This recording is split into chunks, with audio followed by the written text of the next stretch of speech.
For centuries, China's economy centered on agriculture and the land. Peasants like these struggled to grow food without the benefit of even simple machinery. One key concern has long been how to feed so many people. But in the past 2 decades, enormous changes have taken root in the world's most populous nation. In 1978, when we started our reforms, we faced many shortages. You needed ration coupons to buy anything. Now, things are different. In almost all areas, supply exceeds demand. Sweeping economic reforms begun in 1978 have rapidly transformed the entire nation. In the process, China's rural, agriculturally based society has become more urban and industrialized, and its once centralized economy is now increasingly driven by the free market. One of the major aspects of the reform since 1978 has been the decentralization of decision-making powers from very centralized planning system to kind of the market system. By almost any measure, China's reforms have been a great success. 200 million people have been lifted out of poverty. The overall economy has grown almost 10% annually, and on average, personal income is 4 times higher. The changes that China has gone through were so rapid and drastic that 20 years seems like a whole century. The speed and scale of China's economic transformation makes it one of the most important and inspiring development stories of our time. Now, China stands at the threshold of a new era. Hello, I'm Kyung Yoon. Welcome to Global Links. In this edition, economic change and challenge as China strives to continue to improve the lives of 1/5 of the world's population.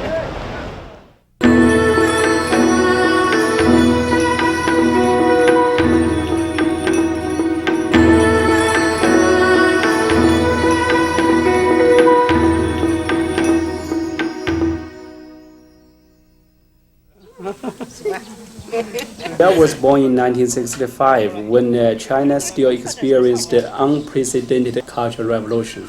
At that time, living in a small village, my ideal is that I can escape from the farmland. Sorry, wait. Zhang Huaisheng did escape. Today, he owns an international cargo container leasing company, financed by Western and Japanese banks. They realize I'm a guy who is honest first. And then I'm the guy who can help them get money. I think that's the first priority for everybody who have money in their pocket. When the first tentative reforms began, China remained a desperately poor, rural, and agricultural nation. Zhang Huaisheng grew up as a peasant here in Wuhai village. My ancestors, my fathers, my grandmother, all working farmers. We are suffering of hunger, starvations. We have no good clothes. We have only very thin corn soups for the breakfast, and a bottle of salted vegetables is all I had for the whole week. Life was even more difficult for Zhang's mother, Li Ai-mei. Life was extremely difficult when I was a child. Back then, I begged for food. There was a wide gap between rich and poor. Landowners had a very good life. We didn't have our own land and had to beg for food. Back then, my life now was absolutely unthinkable. For much of this century, hundreds of millions of Chinese, like Li Ai-mei, lived in abject poverty. The early years of communist rule in the 1950s saw some economic growth. But social upheaval caused by failed political campaigns, such as the Great Leap Forward and the Cultural Revolution, led to considerable disruption and waste. To improve living standards, government leaders like Deng Xiaoping urged a new reliance on the marketplace in 1978. Yeah, 1978 is exactly the time for the farmers to have new life, to turn on the new page.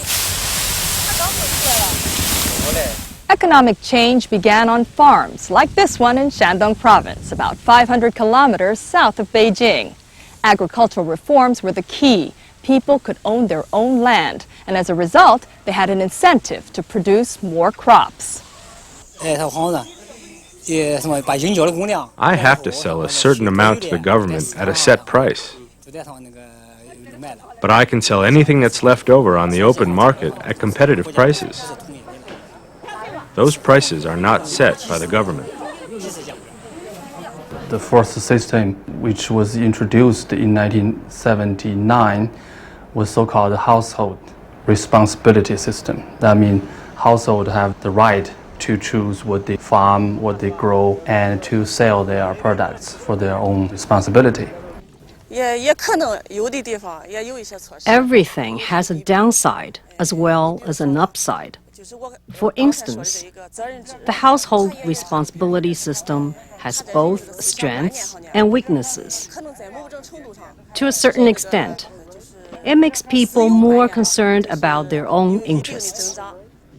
Nevertheless, the household responsibility system became the cornerstone of reform of the entire economy. A lot of Chinese reform is kind of the bottom up. And the central government adopted the policy of experiments.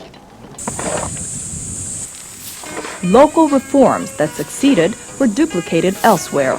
Those that failed were discarded, and investment by local government, companies, and even households was encouraged. People start to trade in the free market as a parallel market, except the state distribution system. And then people start to pursue private business in different areas, including industry. The agricultural reforms laid the foundation for a boom in rural industry. Efficiency is now much greater. Most of the machines are now locally made.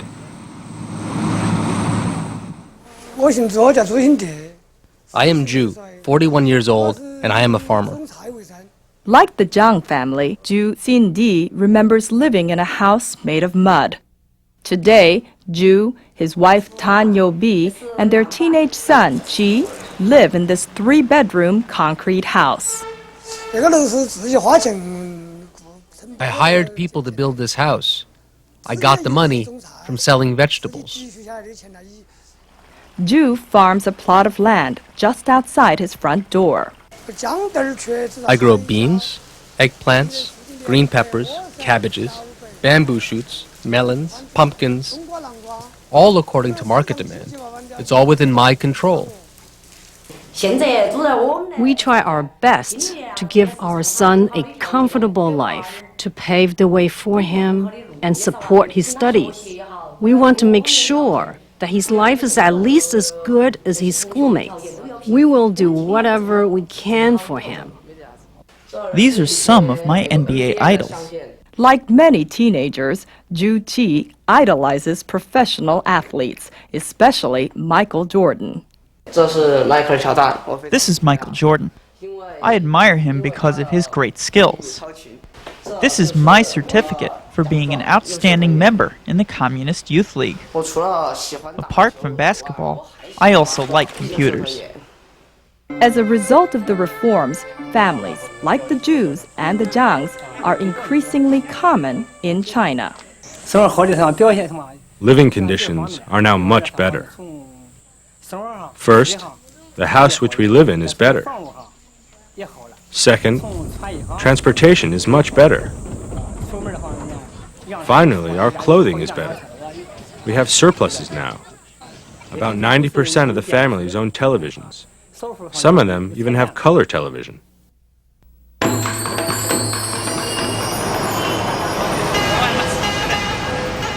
The rural reforms were so successful, they launched a torrid growth process that soon spread to coastal cities like Shanghai, abruptly transforming this thriving metropolis of 13 million. The differences are apparent even to young people like Ji In-su. Fashion styles come to China from overseas. Our clothing used to have a lot of Chinese characteristics, but now it's very much in line with the world fashion. As our society has become more and more open, we now have more opportunities. Wu Yuchen, whose grandparents were farmers, works in the computer business. At the same time, we encounter more challenges and feel less secure. Yet, this insecurity motivates us to work harder. Nurse Guo Weihua is a Shanghai native. There have been enormous changes. Take the city's infrastructure, for example. The transportation, highways, and bridges of this area are very modern. In addition, many old buildings have been demolished and replaced by high-rises. One of the most visible signs of China's economic transformation is the Shanghai Stock Exchange. Hundreds of companies are now listed here, and on a typical day, more than 1 million transactions, valued at about $1 billion take place.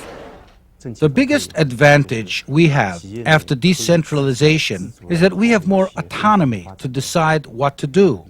Zhang Xinsheng is chairman and chief executive officer of the Shanghai-based Hualian Group, one of China's larger commercial enterprises, which owns hundreds of supermarkets, convenience, and department stores. 20 years ago, the government micromanaged all enterprises directly. Buying and selling of all merchandise was allocated according to government plan. Now, we are like taxpayers to the government. We have our own autonomy. We can plan our own economy, surviving in the market, joining in the competition, and developing. This department store provides a vivid example of how economic reform has vastly altered relations between China's buyers and sellers. First, there are many more brands. Young people know about most brand name clothes and, of course, buy them as well. Second comes style. Young people are looking for fashionable and unique clothes. You can find clothes in any fashion style in Shanghai now. Choice and convenience also draw shoppers to this Hualian supermarket. The food is very fresh. This market pays a lot of attention to quality and price. Plus, they have a wide array of products. And it's very convenient. Along with allowing more freedom for domestic businesses, the government also relaxed its rules regarding foreign enterprises. During this period of time, China started to open its economy. Not only open for trade, but most important is to open to the foreign investors. So invite foreign investors to make joint venture. The Shanghai Sharp Electronics Company, which is 60% Japanese-owned, is one such joint venture. Sharp has 64 branches in 34 countries. Our business is global. Among these countries, China is special because it's going to be a huge market in the 21st century.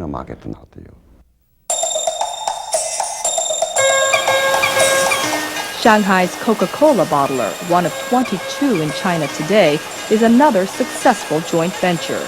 Among the world's most advanced bottling plants and one of Asia's largest, it can fill 1,500 cans and 500 bottles every minute. Coca-Cola represents Western culture. The company is concerned about how this Western culture can penetrate an Asian culture, particularly Chinese culture, and make Chinese people like it. In my opinion, Coca-Cola promotes growth of our industries, strengthens our management skills, and enriches our cultural lives. As foreign investment from companies like Coca-Cola stimulated the economy, China's state-owned enterprises, such as this massive steel plant in Beijing, also became targets of reform. Many state-owned enterprises face slow growth and low profits.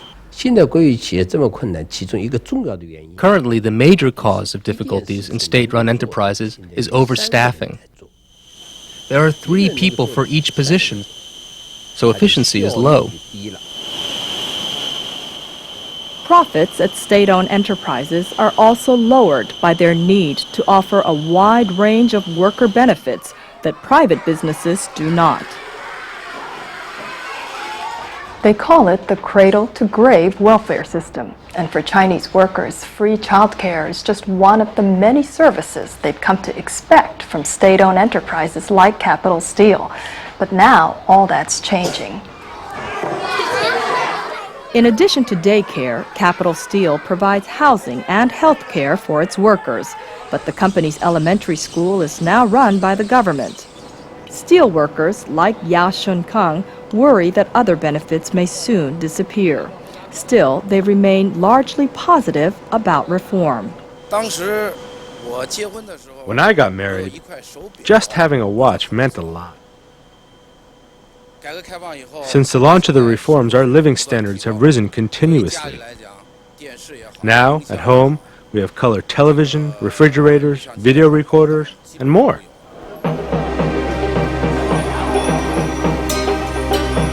At other state-owned enterprises, like the Mentogo coal mine outside Beijing, workers eat in company dining halls, live in company dormitories, get treated in company hospitals, and educate their children in company schools. Just as at Capital Steel, such benefits may soon disappear from Mentogo. But workers here feel their rising standard of living more than makes up for the loss. Until a year ago, Guo Zhongtang was a farmer in China's Sichuan province. In the past, we could eat only sorghum. After the reforms, we started to eat rice. We don't eat sorghum anymore. Now everybody eats rice. Moreover, we have cooking oil and even chicken and fish. State enterprises like Mentogo and Capital Steel now account for about 1/3 of the Chinese economy. Officials plan to lay off up to 30 million workers in the near future.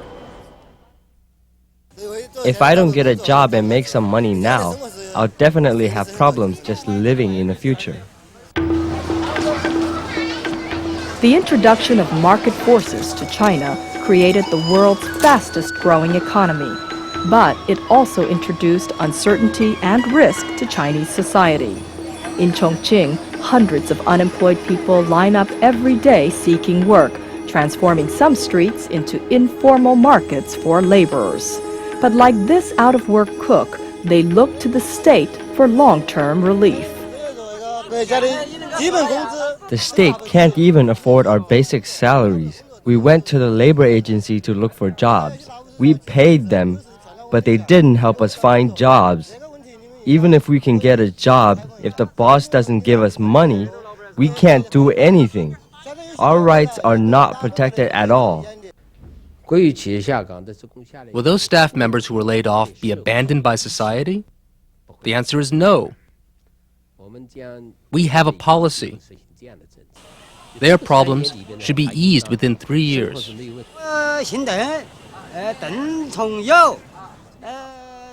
My name is Chung Yang Tan, and I used to be a farmer.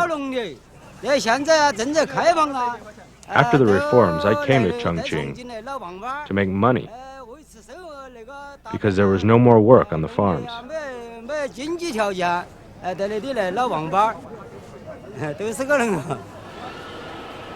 Every year, nearly 20 million people migrate from rural areas into Chinese cities. Like Chongyangtan, many remain desperately poor. More than 1/5 of the Chinese population, some 270 million people, still live below the international poverty line of $1 per day. Can Chinese officials ensure that all members of society participate fully in the future?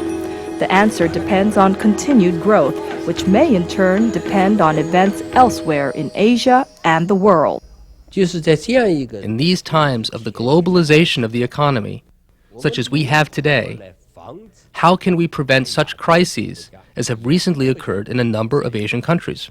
We worried, definitely if further slow down, that's very damaging because not only we as a developing country, we need growth, but also without growth, a lot of the social problems will be more serious. Guaranteeing that society's most vulnerable groups, the poor, minorities, the sick, and the elderly, are not left behind is critical. These women at this Beijing nursing home are a few of China's 120 million senior citizens, and that number is expected to more than triple in the next 50 years. To help care for the rapidly increasing elderly population, privately run old age homes like this one have been created at the invitation of the government. The state needs gradually to increase the amount of resources put into elderly welfare. At the same time, we also encourage the private sector to enter the business. Protecting the environment is another, as yet unmet challenge. Air pollution alone causes hundreds of thousands of deaths every year. Rapid growth and industrialization have left Chinese cities among the most polluted on Earth at enormous economic and human cost. This is one of the biggest concerns of the Chinese government. The strategy of sustainable development requires us not only to develop the economy, but also to protect the environment, so that the coming generations will be able to continue to survive and develop in a good environment. Already, new programs have begun to meet these challenges. This Beijing landfill project, for example, is one sign of China's new environmental consciousness. The situation will improve gradually as our economic reforms progress and as the state promotes environmental protection and directs more resources to it. Shanghai officials call cleaning up the city's polluted waterways a matter of life and death and are building a massive billion-dollar sewage treatment project. And this agricultural project near Chongqing is bringing both economic and environmental benefits to the region, creating jobs while preventing soil erosion and flooding. New educational programs aimed at the poor and minorities have also been created, such as this basic education project in Western China. Making sure that inland areas such as Chongqing share in China's future development is crucial. Compared with the coastal region, our city has three disadvantages. First, an ineffective transport network means higher transportation costs for trade. Second, there is still a gap between the mentality of the people and government officials in this inland city and the coastal region. Third, owing to the east-to-west reform strategy and process, we started reforms later than the coastal region, and therefore have a weaker foundation. Other equally daunting difficulties lie ahead. They include dismantling much of what remains of the centrally planned economy, reforming the troubled state banks, and building a new system of social welfare. If the program of economic reform is not completed, these challenges could undermine China's recent growth and lead to social instability. The present moment and the coming 5 to 6 years is the critical period. Not only the Chinese economic and financial systems, but also the political system will face a number of challenges.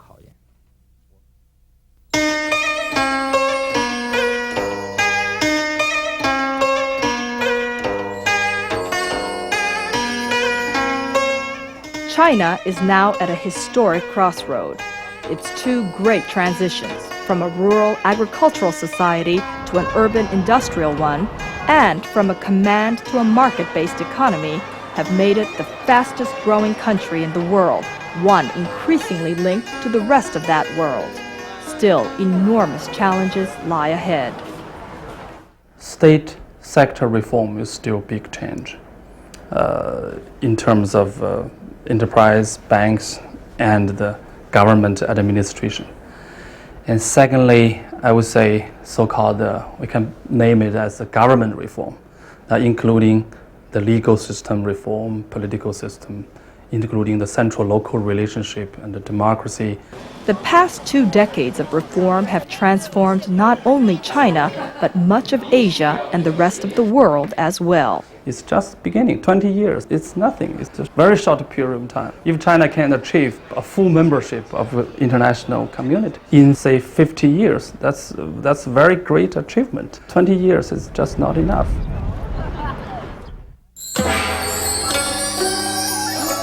China's many strengths, including its high savings rate, disciplined and literate workforce, and already successful pragmatic reforms, have driven its remarkable recent growth. They will be even more necessary in the coming century. Will China overcome its challenges and continue to grow in the future? The entire world has a stake in the answer.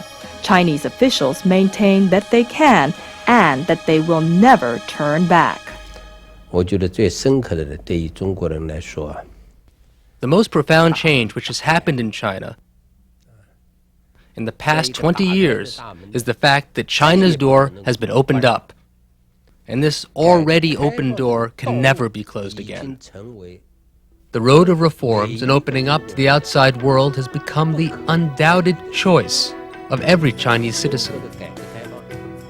China's reforms will go forward with momentum, and nothing can stop this, because any words or actions opposed to reforms will be rejected by the Chinese people.